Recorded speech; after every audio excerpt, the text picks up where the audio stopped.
Assalamualaikum students, hope you are all well. In today's lecture, we will discuss about sub-classification of hemopoiesis. In the previous lecture, we have already discussed in detail about hemopoiesis. So पहले अगर आपने वो lecture नहीं देखा तो पहले उसके concepts clear कर लें, then इस lecture की तरफ आएँ. और अगर अभी तक आपने मेरे YouTube चैनल को सब्सक्राइब नहीं किया तो इसे लाइक, सब्सक्राइब और शेयर कर दीजिएगा. तो हमने लास्टली डिस्कस किया था हीमोपोइसिस को.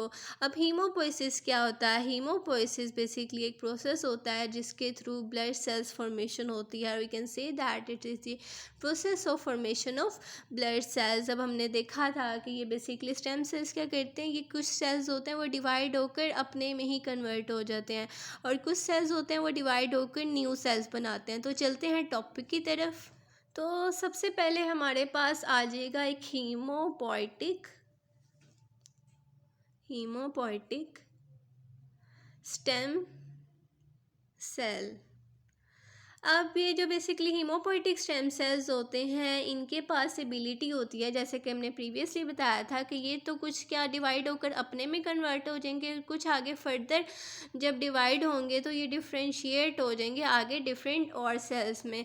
जैसे कि अगर हम लोग यहाँ पर देखें तो जैसे फॉर एग्जांपल हमारे पास 4 स्टेम सेल्स हैं. जो 2 स्टेम सेल्स हैं वो आगे फर्दर कन्वर्ट हो जाएंगे स्टेम सेल्स में ही, और जो बाकी 2 स्टेम सेल्स हैं वो कन्वर्ट हो जाएंगे, डिफ्रेंशिएट हो जाएंगे आगे डिफरेंट सेल्स में.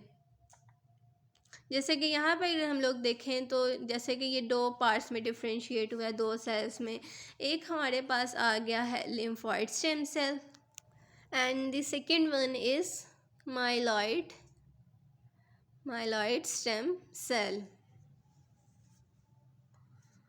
अब सबसे पहले देख लेते हैं हम लिम्फोइड स्टेम सेल्स को. जो लिम्फोइड स्टेम सेल्स हैं ये आगे फर्दर डिफ्रेंशिएट होते हैं लिम्फोब्लास्ट में. अब ये जो लिम्फोब्लास्ट है हमारे पास ये आगे फर्दर डिफरेंट डेवलपमेंटल स्टेजेस से गुजरता है. देन ये हमारे पास आगे कन्वर्ट होता है, डिफ्रेंशिएट होता है 3 टाइप्स ऑफ सेल्स में. फर्स्ट वन हमारे पास आ रहा है नेचुरल किलर सेल्स,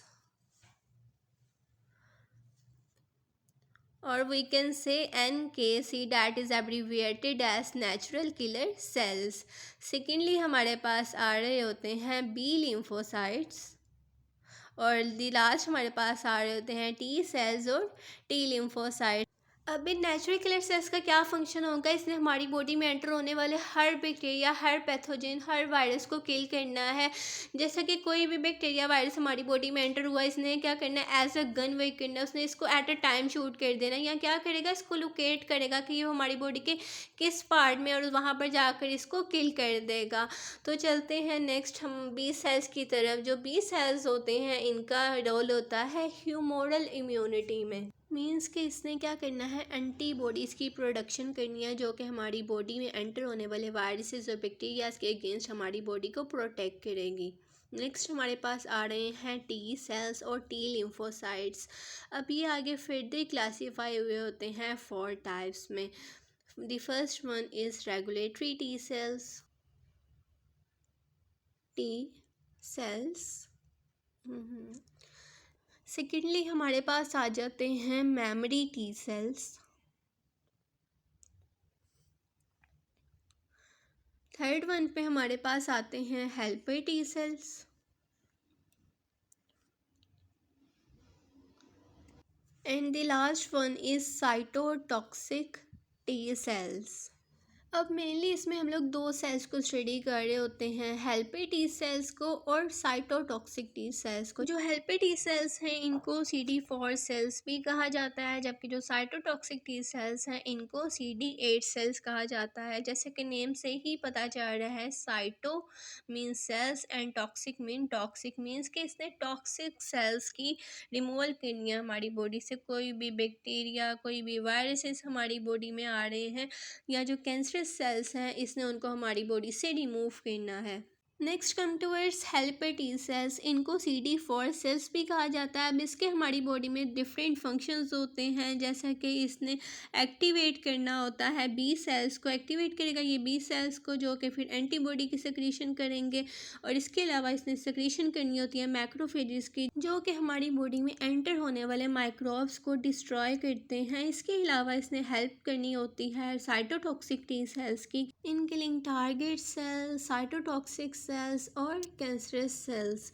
सो अब चलते हैं नेक्स्ट पॉइंट की तरफ, that is myeloid stem cell. अब ये माइलॉइड स्टेम सेल आगे फर्दर 4 टाइप्स में क्लासीफाई हुआ होता है। First one is megakaryoblast, ये तो मेरा फेस के आगे आ रहा है, mega karyoblast.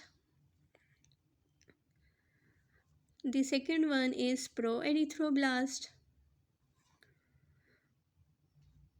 blast. The third one is myeloblast. And the last one is monoblast. अब हर एक सेल डिफरेंट डेवलपमेंटल स्टेजेस से गुजरता है और एक मैच्योर सेल बनता है। जैसे कि सबसे पहले मेगा कैरियोब्लास्ट को देखें तो वो डिफरेंट डेवलपमेंटल स्टेजेस से गुजर कर एक प्लेटलेट बनता है।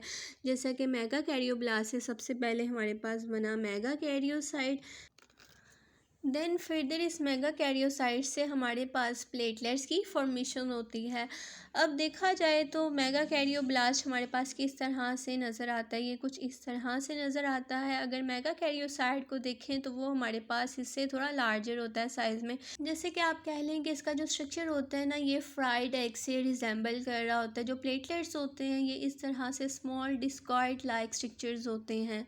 नेक्स्ट देख लेते हैं प्रो एरिथ्रोब्लास्ट को। अब जो प्रो एरिथ्रोब्लास्ट है ये भी डिफरेंट डेवलपमेंटल स्टेजेस से गुजरकर एक मेच्योर आरबीसी बनता है। जैसा कि हम देखें proerythroblast, basophilic erythroblast, polychromatophilic erythroblast, normoblast और फिर रेटिकुलोसाइट, और फिर हमारे पास बन जाता है आफ्टर 5 to 7 डेज एक मेच्योर आरबीसी। इसके हर सेल को डिफरेंट डेवलपमेंटल स्टेजेस से गुजरना पड़ता है। अब जैसा कि हमने यहाँ बताया प्रो एरिथ्रोब्लास्ट से बनेगा basophilic erythroblast, polychromatophilic erythroblast, normoblast, फिर उसमें से न्यूक्लियस की इजेक्शन हो जाएगी और हमारे पास बन जाएगा रेटिक्यूलोसाइट।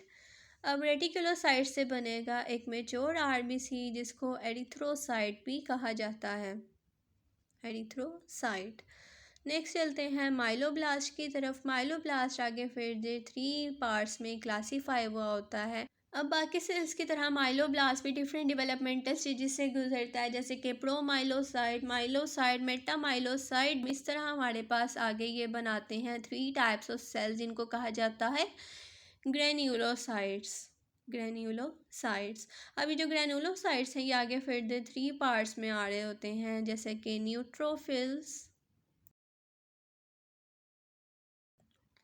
eosinophils, and the last one is basophils.